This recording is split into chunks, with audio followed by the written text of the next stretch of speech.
My dear students, आज हम class 10th के प्रोज का दूसरा चैप्टर जिसका नाम है अ लेटर टू गॉड मतलब भगवान को एक पत्र, जिसको जी.एल. फ्लुएंट्स ने लिखा है। हम एक बार इसका सारांश देखेंगे। उसके बाद हमें टेक्स्ट बुक समझने और क्वेश्चन आंसर लिखने में एकदम आसानी हो जाएगी।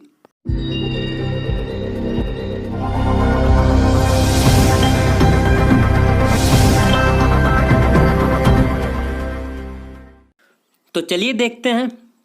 वह घर जो संपूर्ण घाटी में केवल एक ही था, एक निचली पहाड़ी की चोटी पर स्थित था। उस ऊंचाई से व्यक्ति नदी और पके हुए अनाज के खेत को देख सकता था, जो ऐसे फूलों से लगे हुए थे जो सदैव अच्छी फसलों की आशा बनाते थे। धरती को यदि जरूरत थी तो केवल एक बौछार की। पूरी सुबह लेंचो, जो अपने खेतों को अच्छी तरह से जानता था, ने सिवाय उत्तर पूर्व आकाश की ओर देखने के और कुछ नहीं किया था और अपनी पत्नी से कहता है सुबह, अब वास्तव में हमें वर्षा का कुछ जल मिलेगा। उसकी पत्नी जो खाना बना रही थी कहती है, हाँ, यदि भगवान ने चाहा। बड़े लड़के खेत में काम कर रहे थे जबकि छोटे लड़के घर के पास खेल रहे थे। तभी माँ ने उन सबको आवाज़ दी, खाने के लिए आ जाओ। भोजन के समय ठीक जैसा कि लेंचो ने भविष्यवाणी की थी, वर्षा की बड़ी बड़ी बूंदें गिरने लगीं। उत्तर पूर्व में बड़े बड़े पहाड़ जैसे बादल आते हुए दिखाई दिए। हवा में ताजगी और भीनी भीनी सुगंध थी। वह व्यक्ति बाहर चला गया। इसका कारण वर्षा के सुख को अपने शरीर पर अनुभव करने के अतिरिक्त और कुछ नहीं था।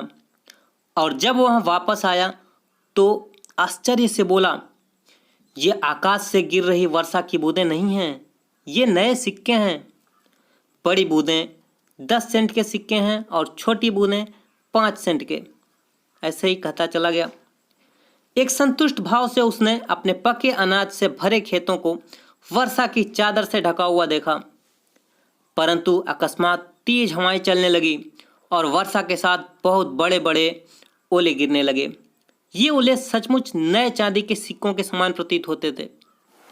लड़के उन जमे हुए मोतियों को इकट्ठा करने के लिए वर्षा में भागने लगे। यह वास्तव में अब बुरा हो रहा था।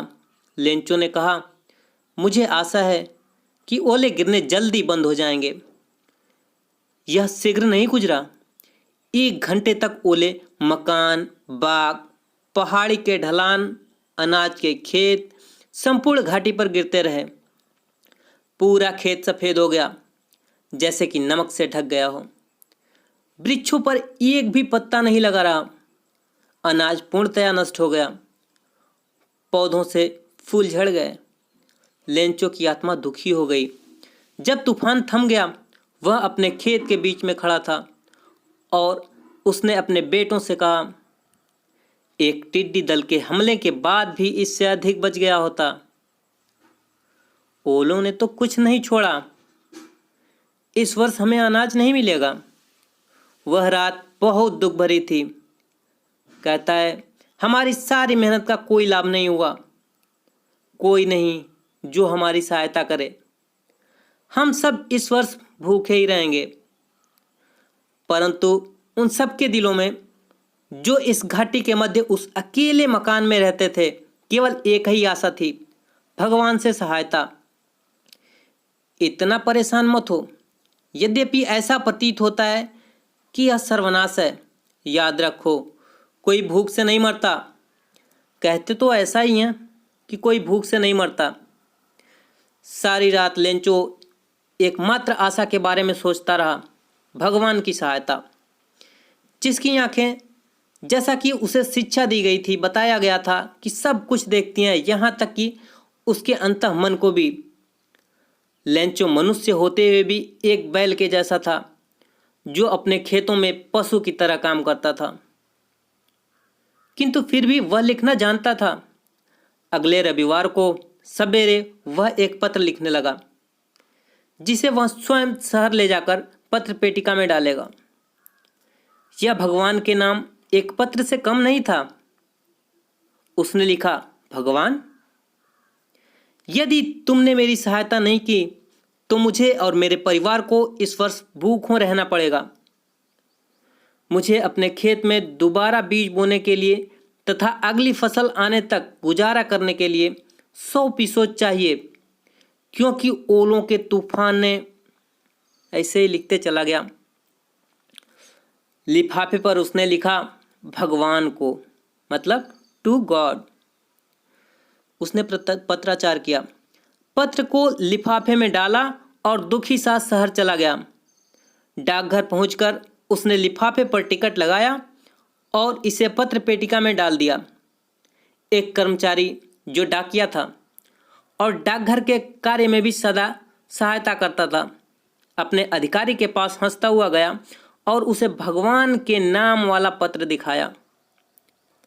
अपने पोस्टमैन के रूप में सारे सेवा काल में उसने कभी ऐसा पता नहीं देखा था। डाकपाल एक मोटा हंसमुख व्यक्ति था।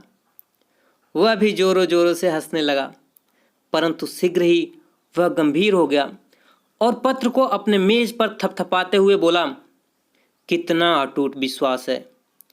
काश मुझे भी उस आदमी जैसा विश्वास होता जिसने यह पत्र लिखा है, जो भगवान से पत्र व्यवहार कर रहा है। अतः किसान का भगवान में विश्वास दिखाने के लिए डाकपाल के मन में एक विचार आया, पत्र का उत्तर दो। परंतु जब उसने पत्र खोला तो यह तो स्पष्ट था कि इसका उत्तर देने के लिए सद्भावना, कागज, दावात के अतिरिक्त कुछ और भी चाहिए। परंतु वह अपने प्रस्ताव पर अड़ा रहा। उसने अपने कर्मचारियों से धन मांगा।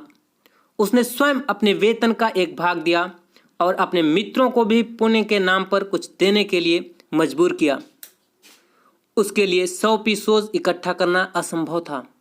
अतः वह उस किसान को आधी राशि से कुछ अधिक ही बेच सका। उसने धनराशि को एक लिफाफे में डाला, एक पत्र पर हस्ताक्षर के रूप में एक शब्द भगवान लिखकर लिफाफे को बंद किया और उस पर लेंचो का पता लिखकर डाक में डाल दिया।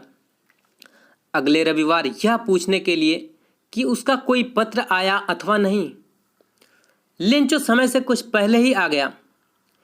डाकिये ने स्वयं उसे वह पत्र दिया, जबकि डाकपाल एक संतुष्ट व्यक्ति की भांति जिसने कोई नेक काम किया हो दफ्तर के दरवाजे से देख रहा था। पत्र में धन देखकर लेंचो को कदापि आश्चर्य न हुआ। उसका विश्वास इतना अटूट था, परंतु जब उसने पैसे गिने तो वह नाराज हुआ। भगवान गलती नहीं कर सकता और न ही जो लेंचो ने मांगा था उसे देने से इनकार कर सकता था। तुरंत लेंचो खिड़की पर कागज और स्याही मांगने लगा। जनसाधारण के लिए लिखने की मेज पर बैठकर वह पत्र लिखने लगा। अपने विचारों को व्यक्त करने के लिए उसे प्रयास करना पड़ा, जिसके कारण उसका माथा सिकुड़ गया। जब उसने पत्र समाप्त किया, वह खिड़की पर टिकट खरीदने गया। उसने टिकट पर थूक लगाया और तब उसने अपनी मुट्ठी के दबाव से लिफाफे पर चिपका दिया। जैसे ही वह पत्र डाक पेटिका में गिरा, डाकपाल उसे खोलने के लिए गया। उसमें लिखा था, भगवान, मैंने जितनी राशि के लिए कहा था उसमें से केवल 70% ही मेरे पास पहुंचे।